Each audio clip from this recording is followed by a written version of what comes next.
धर्मदेव किशोरीमल आनंद, जिन्हें दुनिया देव आनंद के नाम से जानती है, का जन्म 26 सितंबर 1923 को ब्रिटिश भारत के शकरगढ़, अब पाकिस्तान के पंजाब प्रांत में हुआ था।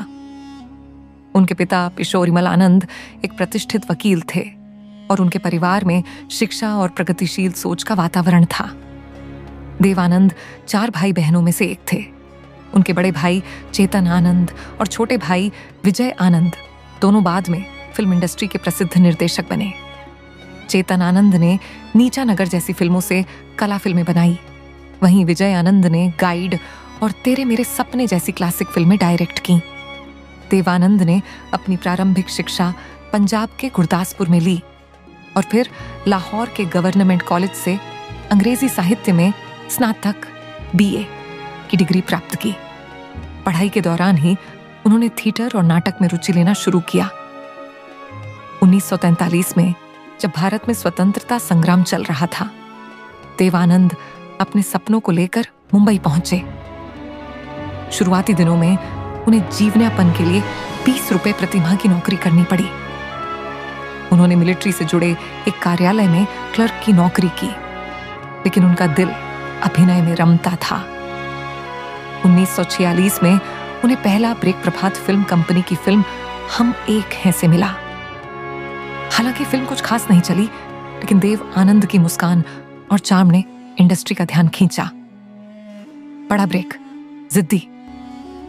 इस फिल्म में कामिनी कौशल के साथ उनके अभिनय को काफी सराहा गया। फिल्म हिट हुई और देव आनंद स्टार बन गए। 1949 में उन्होंने अपने भाई चेतन आनंद के साथ मिलकर नवकेतन फिल्म्स की नींव रखी, जिसने बाद में कई क्लासिक फिल्में दी। 1950 और 60 का दशक देव आनंद का स्वर्ण युग था। उन्होंने एक के बाद एक सुपरहिट फिल्में दी और एक स्टाइल आइकन बन गए। उनके चलने, बोलने, हंसने और यहां तक कि सिर हिलाने के अंदाज की भी नकल होती थी। काला पानी, इस फिल्म के लिए उन्हें सर्वश्रेष्ठ अभिनेता का फिल्म फेयर अवार्ड मिला। CID, पहली बार भारतीय सिनेमा में असली सस्पेंस थ्रिलर का स्वाद मिला। Guide, R.O. नारायण के उपन्यास पर आधारित यह फिल्म हिंदी सिनेमा की बेहतरीन फिल्मों में गिनी जाती है। इसमें उनका अभिनय गहराई से भरा था। ज्वेल थीफ, स्टाइलिश थ्रिलर, शानदार म्यूजिक और ट्विस्ट से भरपूर। हरे रामा हरे कृष्णा, इसमें उन्होंने अपने निर्देशन का कमाल दिखाया और नशाखोरी जैसे विषय को सिनेमा में लाया। देवानंद की सबसे पहली और सबसे चर्चित प्रेम कहानी रही सुरैया के साथ। वो द्वार था 1948 का, जब दोनों फिल्म विद्या की शूटिंग कर रहे थे। एक सीन में नाव पलट गई और देवानंद ने सुरैया को डूबने से बचा लिया। उसी दिन से दोनों के दिल जुड़ गए।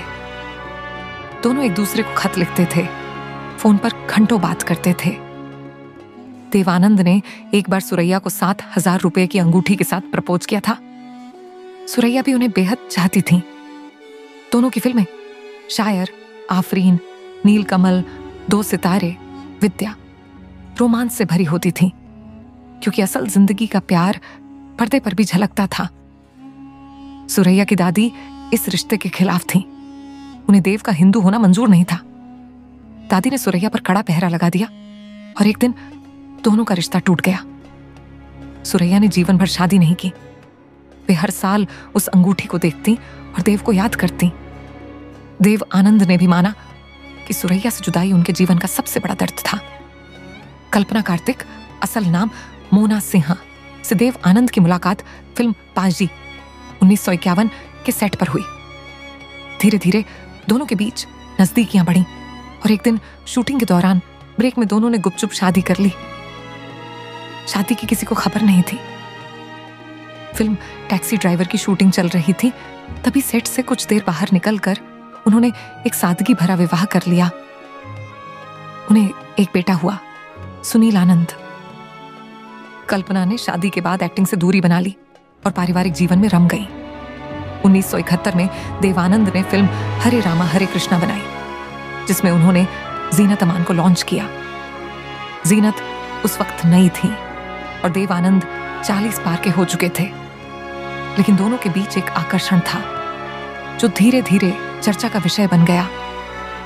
देव ने अपनी आत्मकथा में लिखा कि वे जीनत अमान से प्रभावित थे और उन्हें प्यार करने लगे थे। वे एक दिन रेस्तरां में जीनत को अपने दिल की बात कहने वाले थे, लेकिन उसी दिन उन्होंने जीनत को राज कपूर के साथ काफी करीब देखा। देव आनंद ने खुद को पीछे खींच लिया और जीनत से कोई बात नहीं की। उन्होंने लिखा, मैंने खुद को मूर्ख समझा जो इतने सालों के बाद फिर किसी के लिए महसूस कर बैठा। नूतन और देव आनंद ने कई फिल्मों में साथ काम किया, जैसे तेरे घर के सामने, पेइंग गेस्ट, काला पानी।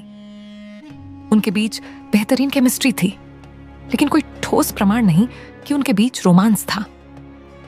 इंडस्ट्री में यह चर्चा थी कि देव आनंद नूतन को पसंद करते थे, लेकिन नूतन पहले से ही राज निशान से जुड़ी थी और बाद में उनसे शादी कर ली। देव आनंद के नाम कई और अभिनेत्रियों के साथ भी जोड़े गए।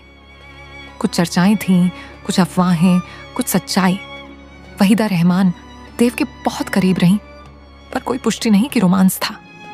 गीता बाली दोस्ती थी, लेकिन शादी शम्मी कपूर से की।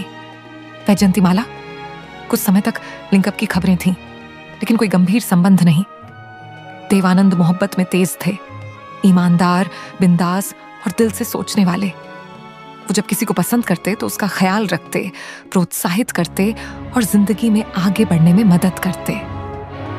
उनका प्यार पब्लिक में नहीं, नजरों और इशारों में होता था। देव आनंद कभी किसी को धोखा नहीं देते थे। वे दिल से मोहब्बत करते थे, और जब लगने लगता कि रिश्ता आगे नहीं बढ़ सकता, वे खुद हट जाते। देव आनंद की प्रेम कहानियां आज भी उतनी ही दिलचस्प हैं जितनी उनकी फिल्में। उनकी मोहब्बतों में कभी मासूमियत थी, सुरैया, कभी वासना नहीं बल्कि आकर्षण और आदर, जीनत, कभी दोस्ती, वहीदा, तो कभी साथ निभाने का संकल्प, कल्पना कार्तिक। उस एवरग्रीन प्रेमी थे जिनका रोमांस कभी उम्र का मोहताज नहीं रहा। देव आनंद की शादी की कहानी बेहद दिलचस्प, फिल्मी और निजी थी। न कोई शोर, न कोई तमाशा, बल्कि एक चुपचाप रचाया गया प्यार और विवाह। आइए आपको बताते हैं कि देव आनंद की शादी किससे हुई, कब और कैसे उनकी प्रेम कहानी शुरू हुई और उनका वैवाहिक जीवन कैसा रहा। देव आनंद ने कल्पना कार्तिक से शादी की थी, जिनका असली नाम था मोना सिंह। वो एक ईसाई पंजाबी परिवार से थीं और मिस शिमला रह चुकी थीं।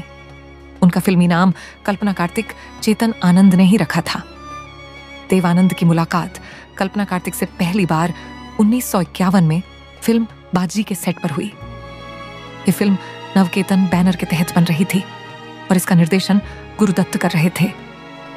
कल्पना उस वक्त नई थी, खूबसूरत थी, शांत स्वभाव की थी, और देव आनंद चार्मिंग और सुपरस्टार बनने की राह पर। शूटिंग के दौरान दोनों में नजदीकियां बढ़ने लगीं। देव आनंद कल्पना की सादगी और सौम्यता से प्रभावित हुए और कल्पना उनके आत्मविश्वास और चार्म की कायल हो गई। दोनों की बॉन्डिंग इतनी मजबूत हो गई कि पूरी यूनिट को अंदाजा हो गया था कि कुछ चल रहा है।